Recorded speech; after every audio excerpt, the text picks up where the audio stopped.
Assalamualaikum warahmatullahi wabarakatuh. Selamat siang anak-anak semua. Hari ini kita akan melanjutkan materi akuntansi tentang pencatatan ayat jurnal penyesuaian. Materi minggu kemarin adalah pencatatan neraca saldo, dan setelah neraca saldo kita akan lanjutkan ke dalam ayat jurnal penyesuaian.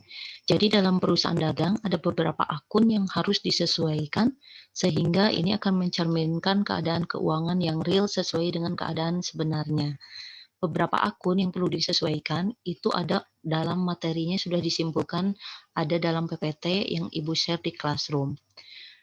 Sekarang kita akan memulai pencatatan ayat jurnal penyesuaian.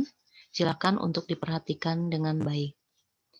Dalam soal disebutkan bahwa ada 4 akun yang harus disesuaikan dan harus dibuat ayat jurnal penyesuaiannya. Mari kita lihat untuk soal nomor pertama. Di sini persediaan barang dagang akhir 66 juta. Nah, untuk mengerjakan atau untuk mengetahui akun apa aja, nama-nama akun yang disimpan di debit dan kredit, itu bisa dilihat dalam PPT. Dan di sini Ibu sudah simpulkan untuk rumusnya. Untuk persediaan barang dagang, rumus yang dipakai adalah dengan menggunakan metode HPP. Nah, kita akan pindahkan mendekati kolom AJP agar memudahkan dalam pencatatan. Di sini dengan menggunakan metode HPP, kita tuliskan untuk di debit, nama akunnya adalah harga pokok penjualan.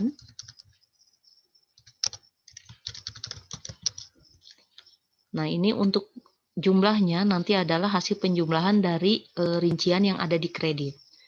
Sekarang kita tuliskan dulu untuk yang di kreditnya. Seperti yang ada di rumus, nama akunnya adalah persediaan barang dagang awal. Dari mana kita lihat persediaan barang dagang awal? Datanya kita lihat dalam neraca saldo yang sudah dibuat dalam pertemuan sebelumnya. Persediaan barang dagang ada 74 juta. Kita tuliskan di kredit 74 juta. Nah, kemudian yang kedua, akunnya adalah pembelian. Datanya sama, dilihat dari neraca saldo. Untuk pembelian ini sebesar 28 juta.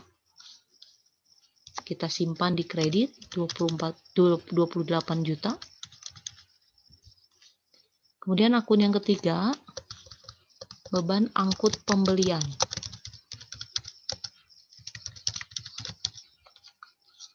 Nah, datanya kita lihat lagi dalam neraca saldo. Untuk beban angkut pembelian di sini 450.000. Kita tulis 450.000. Nah, setelah selesai, ini di total, 3 ini di total, kemudian simpan di debit untuk HPP. 74 juta ditambah 28 juta ditambah 450.000 adalah 102 juta 450.000 rupiah.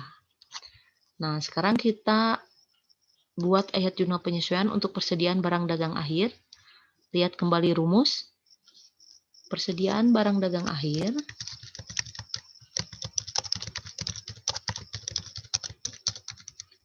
Nah, ini kita lihat nominalnya yang ada di soal.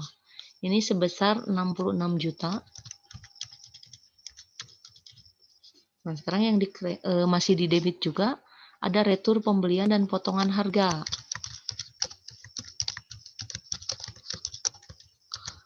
Kita lihat datanya dalam neraca saldo. Retur pembelian. Nah, di sini ada 1.500.000. Kita simpan di debit. Kemudian setelah itu ada potongan pembelian. Potongan pembelian adalah 300.000. Kita tuliskan nama akunnya. 300.000.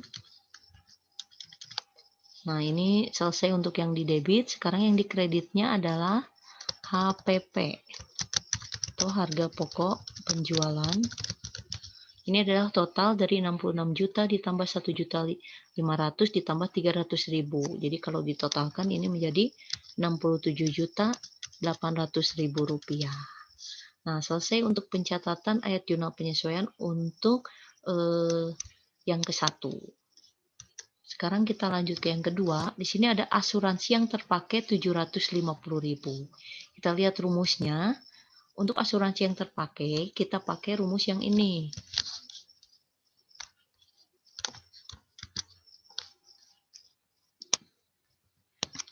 Tanggalnya dulu kita isi 31 Desember 2018.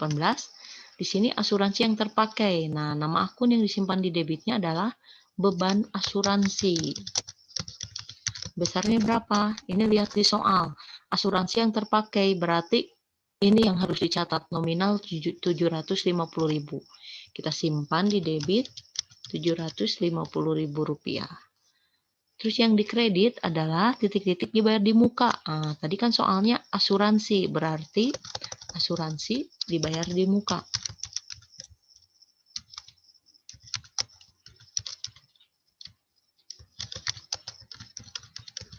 Nominalnya sama, Rp750.000. Oke, kita lanjut ke yang ketiga, penyusutan peralatan toko sebesar Rp5 juta. Nah, rumus yang dipakai untuk AJP ini adalah penyusutan aktiva tetap. Kita pindahkan, tanggalnya dulu kita isi. Nah, nama akunnya adalah beban penyusutan. Nah, aktiva tetapnya di sini di soal disebutkan peralatan toko, berarti langsung kita tulis beban penyusutan peralatan toko. Besarnya sesuai dengan yang ada di soal 5 juta. Nah, kemudian yang dikreditnya akumulasi penyusutan peralatan toko. Nominalnya sama, Rp5 juta. Selesai untuk yang nomor 3, sekarang kita ke yang nomor 4, tanggalnya sama, 31 Desember 2018. Gaji yang belum dibayar untuk karyawan sebesar Rp1.350.000. Rumus yang dipakai adalah yang ini. Utang. Karena gaji yang belum dibayar, berarti itu namanya beban. Berarti yang didebit adalah beban gaji. Nah, yang dikreditnya adalah utang gaji. Nominalnya sama, di debit dan di kredit, disesuaikan dengan soal, yaitu Rp1.350.000. Selesai pembuatan AJP ini, di bagian akhirnya, kita harus mentotalkan sisi debit dan sisi kredit untuk mengetahui apakah balance atau tidak. Kita totalkan dulu yang debit. Oke, yang debit sudah ada. Kemudian kita totalkan yang kredit.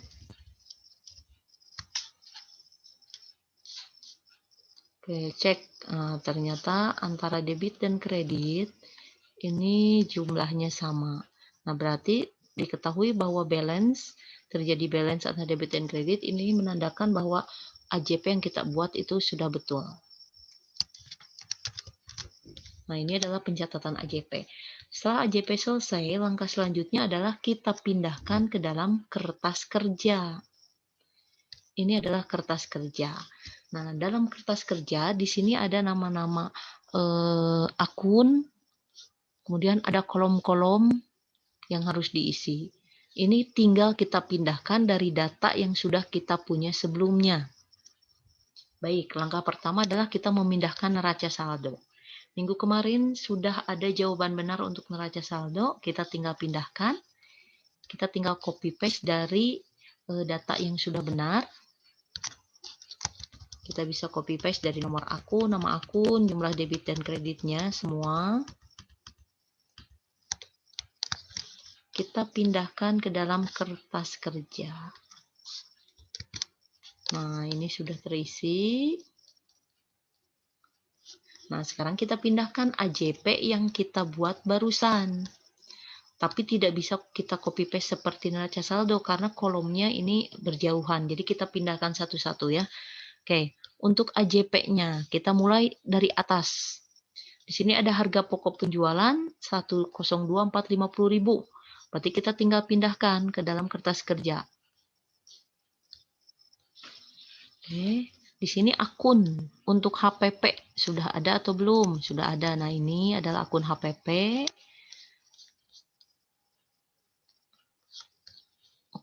Akun HPP. Iya, di sini kolom AJP-nya untuk harga HPP, harga pokok penjualan, tadi diketahui bahwa di debit jumlahnya 102.450.000. Oke, sekarang kita pindahkan. Setelah HPP, ada persediaan barang dagang awal di kredit 74 juta. Berarti kita tinggal pindahkan, cari persediaan barang dagangan. Nah, tadi di kredit sebesar 74 juta rupiah. 74 juta. Lanjut, kita ke yang ketiga, pembelian di kredit 28 juta. Pindahkan lagi. Cari pembelian di kredit 28 juta.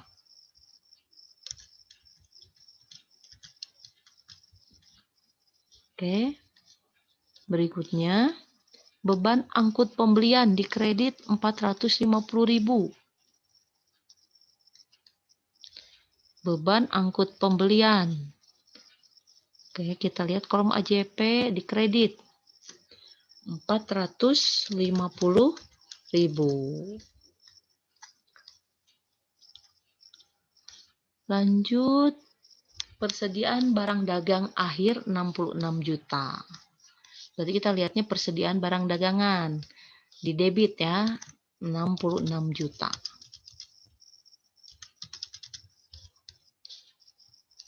Lanjut, retur pembelian dan potongan harga debit 1.500.000. Retur pembelian. Oke, kita lihat mana retur pembelian.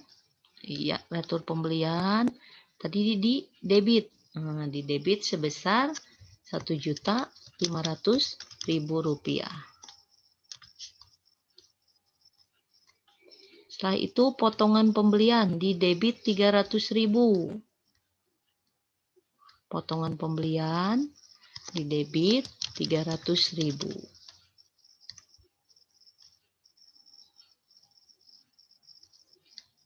Selanjutnya, harga pokok penjualan di kredit 67.800. Harga pokok penjualan sekarang di kredit. Nah, sebesar 67.800.000. Beban asuransi di debit 750.000. Beban asuransi kita lihat. Sudah ada, ternyata di akun belum ada beban asuransi. Kalau belum ada, berarti kita tinggal tuliskan di nama akun beban asuransi. Nah, ini di kolomnya kolom AJP yang di debit sebesar 750.000. Kemudian kita ke asuransi dibayar di muka di kredit 750.000. Untuk asuransi dibayar di muka, nama akunnya sudah ada di atas. Asuransi dibayar di muka. Nah, tadi dituliskan bahwa di kredit sebesar 750.000.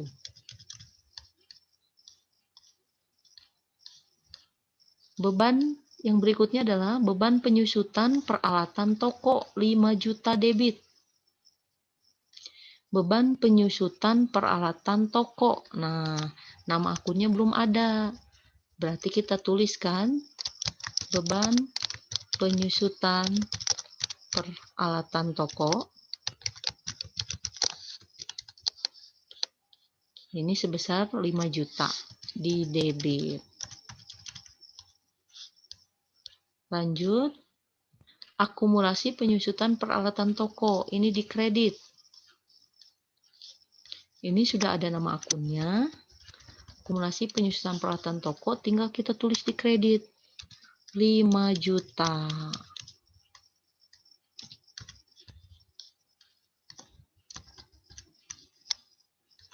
Oke, dua akun lagi. Beban gaji di debit 1.350. Beban gaji sudah ada nama akunnya, berarti kita tinggal diisi di kolom NSD, di kolom AJP, maaf. Ini beban gajinya 1.350. Yang terakhir, utang gaji di kredit 1.350. Untuk utang gaji belum ada nama akunnya, jadi kita tuliskan utang gaji. Ini di kredit sebesar 1.350.000. Nah, selesai memindahkan AJP, nah kita totalkan lagi untuk membuktikan bahwa pencatatan kita di sisi debit atau kredit betul atau salah. Siapa tahu mungkin ada yang salah menyimpan. Oke, kita sekarang yang kreditnya kita jumlahkan.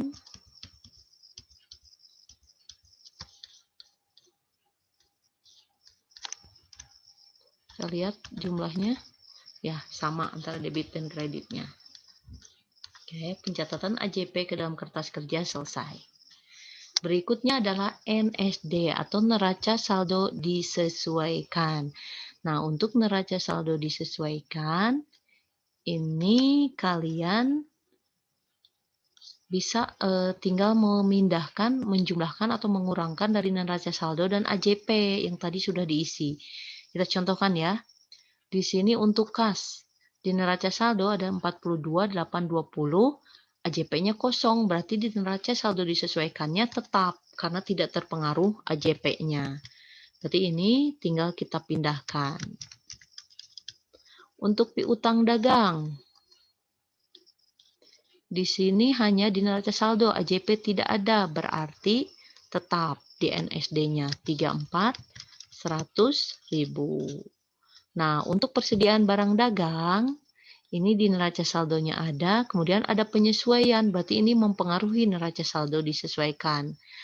Nah, ini tinggal dihitung, 74 juta ditambah 66 juta dikurangi 74 juta, sehingga hasilnya di debit sebesar 66 juta.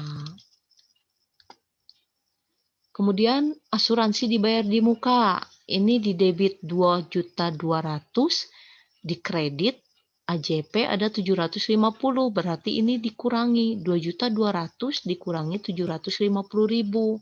Berarti hasilnya adalah 1.450.000. Nah, itu pencatatan untuk neraca saldo disesuaikan. Ibu sudah mencontohkan untuk 4 akun. Nah, sekarang tugas kalian buat atau lanjutkan pencatatan NSD untuk akun peralatan toko sampai akun ke bawahnya, dari peralatan toko sampai ke akun utang gaji. Nah, dan yang harus diingat untuk NSD ini nanti total debit dan total kreditnya ini harus seimbang. Kalau tidak seimbang berarti ada pencatatan yang salah. Jadi caranya mudah ya, kalian tinggal melihat neraca saldo dan AJP. Kalau misalnya di AJP-nya kosong, berarti kalian hanya memindahkan saja. Tapi kalau misalnya di AJP-nya ada, berarti kalian tinggal menjumlahkan atau mengurangi. Tergantung penyimpanannya. Kalau kredit dengan kredit berarti ditambah, kalau kredit dengan debit berarti dikurang. Simpan debit atau kredit di NSD-nya, itu tergantung angkanya yang lebih besar mana, begitu. Oke ya, jadi penjelasan dari Ibu sampai di sini, mudah-mudahan bisa dimengerti. Nah, kalian silahkan untuk membuat NSD, lanjutkan dalam file ini, nanti setelah beres NSD, kalian upload hasil jawaban kaliannya di Google Classroom. Untuk laba rugi dan neraca tidak perlu diisi dulu, tapi yang harus diisi adalah NSD-nya. Demikian ya penjelasan dari Ibu, semoga bisa dimengerti. Kalau ada yang mau ditanyakan, boleh lewat Google Classroom atau lewat WA. Oke, terima kasih buat perhatiannya. Assalamualaikum warahmatullahi wabarakatuh.